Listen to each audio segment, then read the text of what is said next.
শুরুতেই লিপিবদ্ধ করে দিয়েছেন। সুবহানাল্লাহ বলার দরকার নাই। আমার কথা বুঝে থাকলে বলুন, কোরআনে সূরা আছে কতটি? আর 114টি সূরার মধ্যে কয়টা সূরার শুরুতে বিসমিল্লাহ আছে? 100। মাশাআল্লাহ। এই যে সূরা 114টি আর বিসমিল্লাহ শরীফ আছে 113টি সূরার শুরুতে, একটা সূরার শুরুতে বিসমিল্লাহ নাই। সেই সূরার নাম হচ্ছে সূরাতুল বারাআহ বা সূরাতুত তাওবাহ। আমরা সবাই সূরা তাওবা নামে চিনি। সূরার নাম কি? সূরাতুত তাওবাহ। এই সূরা তাওবার শুরুতে বিসমিল্লাহ নাই। বাকি 113টা সূরার শুরুতেই বিসমিল্লাহ আছে। এখন এই যে একটা সূরার শুরুতে যে বিসমিল্লাহ নাই, এই ঘাটতি পূরণের জন্য আল্লাহ রাব্বুল আলামিন পবিত্র কুরআনুল কারীমের মধ্যে সূরাতুন নামলের 30 নম্বর আয়াতে বিসমিল্লাহির রহমানির রহিম আয়াত হিসেবে উল্লেখ করে দিয়েছেন। আর আস্তে কোন সুবহানাল্লাহ। তাহলে 113 আর আয়াত হিসেবে একটা জায়গার মধ্যে বিসমিল্লাহ আছে। তাহলে 113 আর একে কত হয়? 114। তাহলে কোরআনে সূরা আছে কতটা? বিসমিল্লাহ আছে সর্বমোট কতবার? 114 বার। কতবার? 113 বার হলো সূরার শুরুতে, আর সূরার মাঝখানে একবার। তাইলে এই 113 আর একে কত হয়? 114। তাহলে সূরাও আছে 114টা, আবার বিসমিল্লাহও 114 বার আল্লাহ কোরআনের মধ্যে লিপিবদ্ধ করেছেন, নাজিল করেছেন। তাহলে এই বিসমিল্লাহর গুরুত্ব কত বেশি এবার চিন্তা করেন। আল্লাহ তো একবার একটা সূরা শুরুতে আলহামদুলিল্লাহ শুরুতে দিয়েছে, এটাই চলে। প্রত্যেকটা সূরা শুরুতে দিলেন কেন? আবার প্রত্যেকটা সূরা শুরু করার আগে বিসমিল্লাহ পড়তে হয়। শুধুমাত্র সূরাতুল বারাআর আগের সূরা যদি আপনি পড়েন, ওই সূরা শেষ করে যদি আবার সাথে সাথে সূরাতুল বারাআহ বা সূরাতুত তাওবা শুরু করেন, তখন বিসমিল্লাহ পড়তে হয় না। কিন্তু এছাড়া প্রত্যেকটা সূরার শুরুতেই কি পড়তে হয়? এমনকি আপনি সূরার মাঝখান থেকে একটা আয়াত পড়বেন বা একটা পৃষ্ঠা পড়বেন আপনি সূরার মাঝখান থেকে, তখনও কি পড়তে হয়? বিসমিল্লাহ পড়তে হয়। এখন এই যে বিসমিল্লাহির রহমানির রহিমের অর্থ সম্পর্কে কিছু জানি আমরা। বিসমিল্লাহির রহমানির রহিমের পুরোপুরি অর্থ হচ্ছে, মেইন অর্থ হচ্ছে পরম করুণাময় ও অসীম দয়ালু আল্লাহর নামে শুরু করছি। পরম করুণাময় ও অসীম দয়ালু আল্লাহর নামে শুরু করছি। এই মূল বিসমিল্লাহির রহমানির রহিমের মধ্যে নাই, কিন্তু আমরা বলি কি শুরু করছি, বলি না? পরম করুণাময় ও অসীম দয়ালু আল্লাহর নামে শুরু করছি, কিন্তু বিসমিল্লাহির রহমানির রহিমের মধ্যে শুরু করছি শব্দ নাই। শুরু করছি শব্দ আরবিটার মধ্যে কি নাই। এখন আমরা যে বলি শুরু করছি, এটা করতে আইলো জানার দরকার আছে না নাই? আরবিতে ফেল আছে।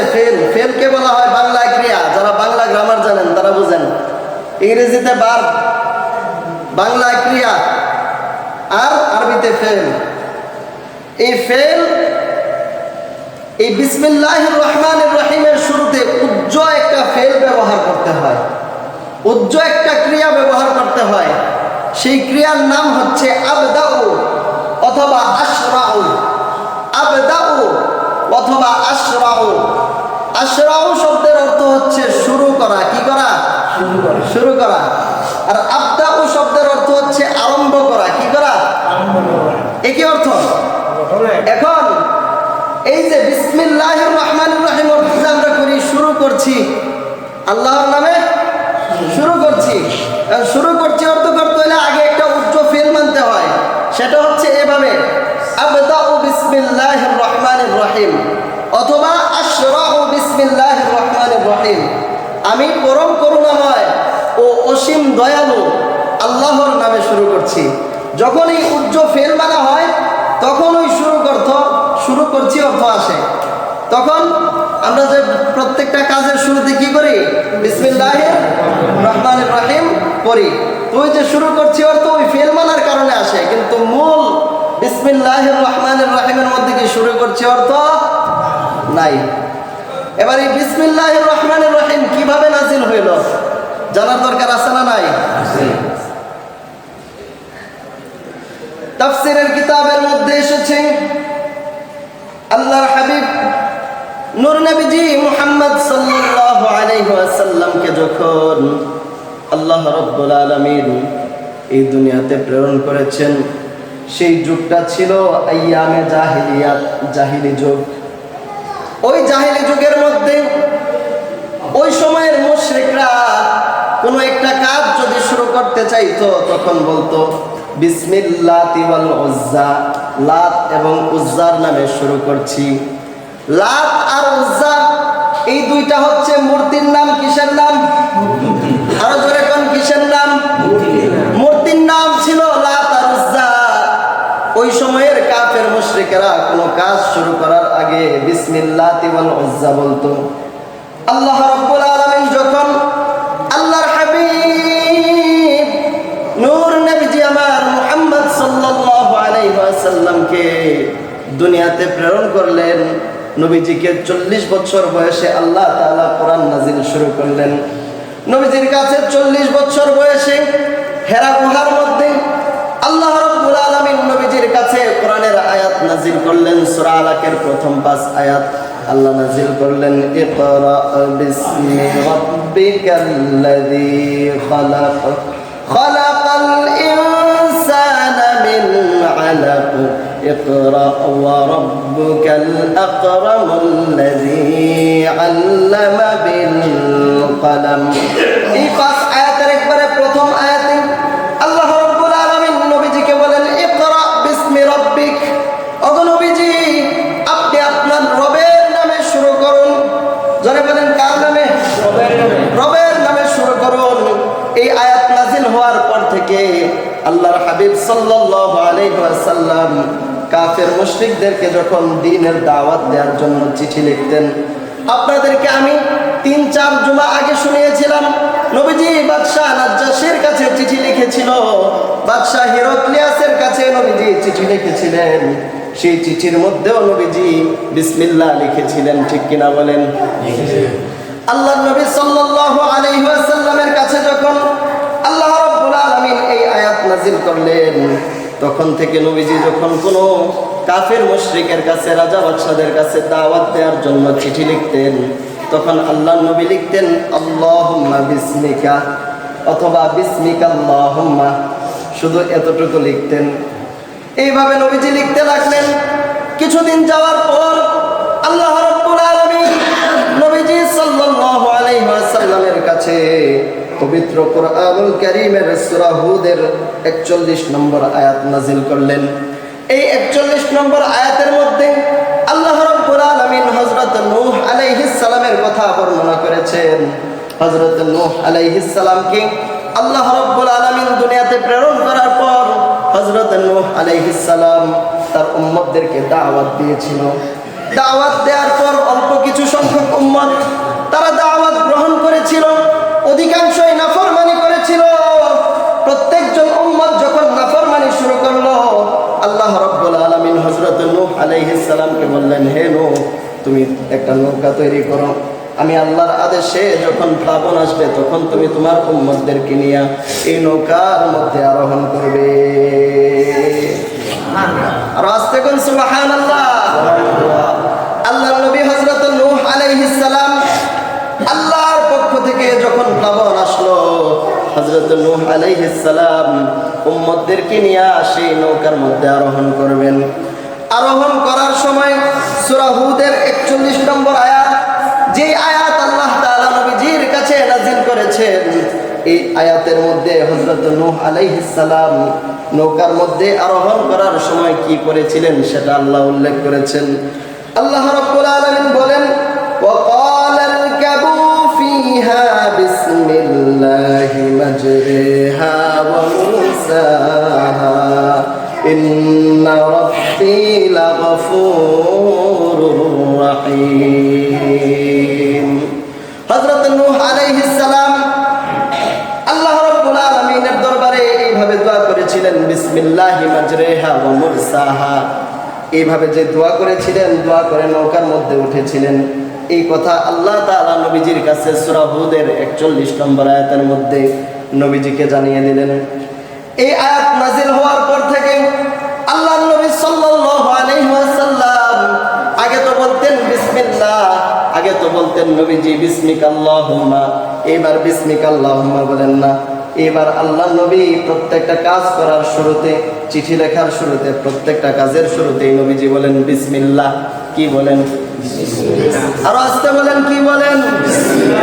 আল্লাহ নবী এবার প্রত্যেকটা কাজের শুরুতে বিসমিল্লাহ বলেন। এইভাবে কিছুদিন যাওয়ার পর আল্লাহ রাব্বুল আলামিন আবার কোরআনের আয়াত নাযিল করলেন। আল্লাহ রাব্বুল আলামিন নবীজিকে জানিয়ে দিলেন, কুলিদু আল্লাহ আও ইদুর রহমান, ও আমার বান্দার দলেরা তোমরা শুনে রাখো, তোমরা আল্লাহ তাআলাকে আল্লাহ নামে ডাকো অথবা রহমান নামে ডাকো, ফালাহুল আসমাউল হুসনা, আল্লাহ তাআলার সুন্দর সুন্দর নাম আছে। এই আয়াত নাযিল হওয়ার পর এই আয়াতে তো আল্লাহ বললেন নবীকে, নবী তুমি আমাকে আল্লাহ নামে ডাকো অথবা রহমান নামে ডাকো। এই আয়াত নাযিল হওয়ার পর নবীজি আরেকটা শব্দ বাড়াইলেন, সেটা হচ্ছে রহমান। কি বাড়াইলেন? এবার নবীজি প্রত্যেকটা কাজের শুরুতে এবং চিঠি লেখার শুরুতে, প্রত্যেকটা কাজের শুরুতেই নবীজি বিসমিল্লাহির রহমান লিখেন। কি লিখেন? আর আস্তে বলেন, কি লিখেন? এইভাবে চলতে লাগলো। আল্লাহ রাব্বুল আলামিন নূর নবীজি আমার মুহাম্মদ সাল্লাল্লাহু আলাইহি ওয়াসাল্লামের কাছে আয়াত নাযিল করার পর নবীজি বিসমিল্লাহির রহমানির রহিমের পরিবর্তে, তখনও তো বিসমিল্লাহির রহমানির রহিম নাযিল হয় নাই, তখন নবীজি শুধু পড়েন বিসমিল্লাহির রহমান। এইভাবে চলতে লাগলো। এর কিছুদিন পর আল্লাহ রাব্বুল আলামিন কোরআনের আরেকটা আয়াত নাযিল করলেন। জোরে বলেন সুবহানাল্লাহ। আল্লাহ রাব্বুল আলামিন সূরা নামলের 30 নম্বর আয়াত নাযিল করলেন। আল্লাহ রাব্বুল আলামিন জানিয়ে দিলেন, ইন্নাহু মিন সুলাইমান ওয়া ইন্নাহু বিসমিল্লাহির রহমানির রহিম। এই আয়াত সূরা নামলের 30 নম্বর আয়াত। সূরা নামলের 30 নম্বর আয়াতে আল্লাহ রাব্বুল আলামিন হযরত সুলাইমান আলাইহিস সালামের কথা উল্লেখ করেছেন। আল্লাহর নবী হযরত সুলাইমান আলাইহিস সালাম রানী বিলকিসের কাছে চিঠি লিখেছিলেন। কি লিখেছিলেন? জোরে বলেন। চিঠি লিখেছিলেন। ওই চিঠি লিখেছিলেন, চিঠির শুরুতে তিনি বিসমিল্লাহির রহমানির রহিম লিখেছিলেন। তিনি লিখেছিলেন ওয়া ইন্নাহু মিন সুলাইমানা ওয়া ইন্নাহু বিসমিল্লাহির রহমানির রহিম। এইভাবে চিঠি লিখে তিনি একটা পাখির মাধ্যমে রানী বিলকিসের কাছে পাঠিয়েছিলেন। ওই পাখিটার নাম হচ্ছে হুদহুদ পাখি। জোরে বলেন, কি পাখি? আর আস্তে কোন, কি পাখি? হুদহুদ পাখি। এই হুদহুদ পাখির কথা ওই কোরআনের মধ্যে আছে। ওই সামনে আসলে আমি শোনাবো, এটা আমাদের আলোচ্য বিষয় না, এই কারণে গেলাম না। এইবার নবীজি সাল্লাল্লাহু আলাইহি সাল্লামের কাছে যখন এই সূরা নামলের 30 নম্বর আয়াত নাযিল হইল, পুরোপুরি বিসমিল্লাহ নিয়ে, ওই যে বললাম শুরুতে একটা সূরার মাঝখানে কি করছে আল্লাহ? একবারে আয়াত হিসেবে, পরিপূর্ণ আয়াত হিসেবে বিসমিল্লাহ নাযিল করছেন। এটা হচ্ছে সেই আয়াত। সূরা নামলের কত নম্বর আয়াত? 30 নম্বর আয়াত। কত নম্বর আয়াত? 30 নম্বর আয়াত। এই আয়াত নাযিল হওয়ার পর নবীজি বিসমিল্লাহির রহমানির রহিম পড়েন প্রত্যেকটা কাজের শুরুতে। জোরে বলুন সুবহানাল্লাহ। এইবার নবীজি সাল্লাল্লাহু আলাইহি সাল্লামের কাছে একটু দেখেন, এই বিসমিল্লাহ যে নাযিল হইল, 4টা ধাপে নাযিল হয়েছে। প্রথম ধাপে নবীজি সাল্লাল্লাহু আলাইহি সাল্লাম পড়তেন বিসমিকাল্লাহুম্মা। দ্বিতীয় ধাপে নবীজি পড়তেন বিসমিল্লাহ। তৃতীয় ধাপে নবীজি বলতেন বিসমিল্লাহির রহমান। চতুর্থ ধাপে আল্লাহ আয়াত নাযিল করে জানিয়ে দিলেন, নবী গো আপনি বিসমিকাল্লাহুম্মা পড়বেন না, বিসমিল্লাহ পড়বেন না, বিসমিল্লাহির রহমানও পড়বেন না, আপনি পড়বেন বিসমিল্লাহির রহমানির। আরে বলেন বিসমিল্লাহির রহমানির। মনে থাকবে তো? এবার দেখেন বিসমিল্লাহর কি ফজিলত। বিখ্যাত তাফসীরের কিতাব তাফসীর ইবনে কাসির, মিশরের ছাপ, দারুল হাদিস আল কাহিরা, মিশরের ছাপ, প্রথম খণ্ডের 26 পৃষ্ঠার মধ্যে ইমাম ইবনে কাসির রাহমাতুল্লাহি আলাইহি হাদিস এনেছেন। হাদিস শরীফের মধ্যে এসেছে আল্লাহর হাবিব নূর নবীজি মুহাম্মদ সাল্লাল্লাহু আলাইহি ওয়াসাল্লাম বলেছেন, ও আমার উম্মতের দলেরা তোমরা শুনে রাখো, আল্লাহ রাব্বুল আলামিন আমি নবীর কাছে এমন একখানা আয়াত নাজিল করেছেন, যে আয়াত আমি নবী আর নবী সুলাইমান ছাড়া আর কারো কাছে নাজিল করে নাই। সেই আয়াত হলো বিসমিল্লাহির রহমানির রহিম। সুবহানাল্লাহ। আল্লাহর হাবিব নূর নবীজি মুহাম্মদ সাল্লাল্লাহু আলাইহি ওয়াসাল্লাম বলেন, ও আমার উম্মতের দলেরা তোমরা শুনে রাখো, জাহান্নামের মধ্যে আযাব দানকারী জাহান্নামের তত্ত্বাবধায়ক ফেরেশতা আছে 19 জন। জোরে বলেন কতজন? 19 জন যে জাহান্নামের তত্ত্বাবধায়ক ফেরেশতা, এটা হাদিসের মধ্যেও এসেছে, কোরআনের মধ্যেও আছে। আল্লাহ রাব্বুল আলামিন কোরআনের মধ্যে বলেন, ও আমার বান্দার দলেরা তোমরা শুনে রাখো, আলাইহা 19 জাহান্নামের মধ্যে জাহান্নামের তত্ত্বাবধায়ক ফেরেশতা আছে 19 জন। আল্লাহর নবীর সাহাবী হযরত ইবনে মাসউদ রাদিয়াল্লাহু তাআলা আনহু বলেন, ও দুনিয়ার মানুষের দলেরা তোমরা শুনে রাখো, জাহান্নামের মধ্যে তত্ত্বাবধায়ক ফেরেশতা আছে 19 জন। আবার বিসমিল্লাহির রহমানির রহিমের মধ্যে হরফ আছে 19টা। জোরে বলেন সুবহানাল্লাহ। জাহান্নামের তত্ত্বাবধায়ক ফেরেশতা 19 জন, আবার বিসমিল্লাহির রহমানির রহিমের মধ্যে হরফ আছে 19টা। আল্লাহর নবী সাল্লাল্লাহু আলাইহি ওয়াসাল্লামের সাহাবী হযরত ইবনে মাসউদ রাদিয়াল্লাহু তাআলা আনহু বলেন, ও জগতের মানুষের দলেরা তোমরা শুনে রাখো, যে ব্যক্তি জীবনের প্রতিটা ক্ষেত্রে প্রত্যেকটা ভালো কাজের শুরুতে দুনিয়াতে বিসমিল্লাহির রহমানির রহিম পড়বে, আল্লাহ রাব্বুল আলামিন তাকে জাহান্নামের ওই 19 জন ফেরেশতা থেকে কিয়ামতের দিন হেফাজত করবে। আর আস্তে কোন সুবহানাল্লাহ।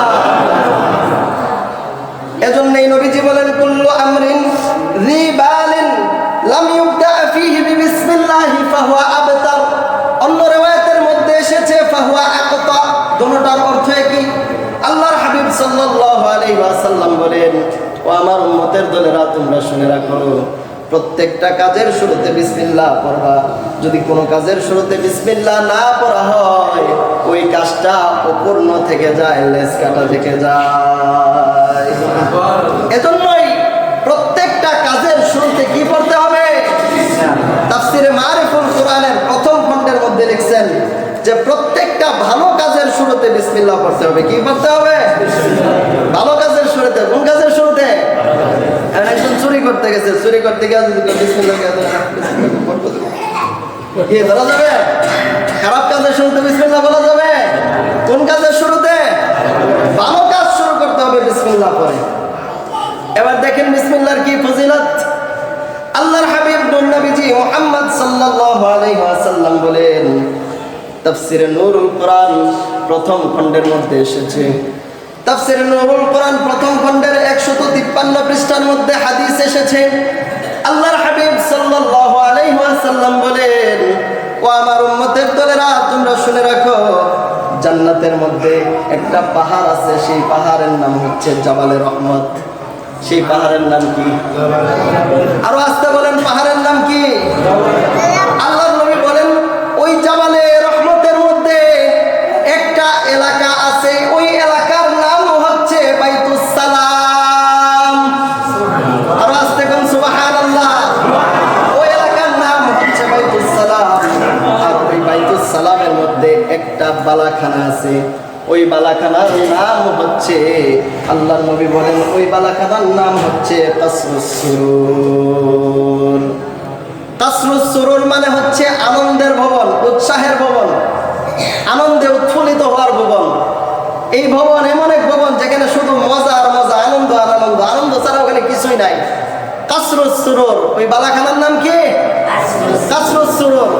আল্লাহর নবী বলেন, ও আমার উম্মতের দলেরা তোমরা শুনে রাখো, ওই কাসরুস সুরুরের মধ্যে একটা ঘর আছে, যে ঘরের মধ্যে একটা দুইটা দরজা না, 4000 দরজা আছে।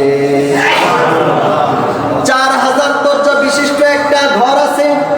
সেই ঘরের নাম নবীজি বলেন বাইতুল জামাল। আরেক রিওয়ায়াতের মধ্যে এসেছে বাইতুল জালাল। দুইটা শব্দ, একটা হচ্ছে বাইতুল জামাল, আরেকটা হচ্ছে বাইতুল জালাল। আল্লাহর নবী বলেন, ওই বাইতুল জালাল হচ্ছে 4000 দরজা বিশিষ্ট ঘর।